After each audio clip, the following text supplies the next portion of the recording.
అదేవిధంగా ఆంధ్రప్రదేశ్ ఐటీ శాఖ మరియు విద్యాశాఖ మంత్రి నారా లోకేష్ గారికి ముందుగా మా టిఎన్ఎస్ఎఫ్ తెలుగు యువత తరఫున జన్మదిన శుభాకాంక్షలు తెలియజేస్తున్నాం. ముఖ్యంగా యువగలం పేరుతో 4000 కిలోమీటర్లు మహాపాదయాత్ర చేసి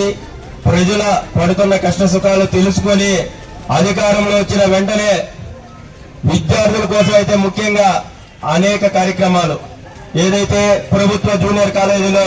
మధ్యాహ్న భోజన పథకం ఏదైతే వైఎస్ఆర్ సిపి ప్రభుత్వం ఎత్తేసిందో అదొక దాని యొక్కని యథావిధిగా మళ్ళా పేద బిడ్డలు విద్య చదువుకుంటా వాళ్ళకుండే మధ్యాహ్న భోజన పథకాన్ని ఎత్తేయడం తప్పని చెప్పేసి దాన్ని ప్రవేశపెట్టడం జరిగింది. జగన్ చేసిన ఫీజు బకాయిలు అటేబిటి కాలేజీ యాజమాన్యాలు విద్యార్థులను వేధిస్తుంటే తక్షణం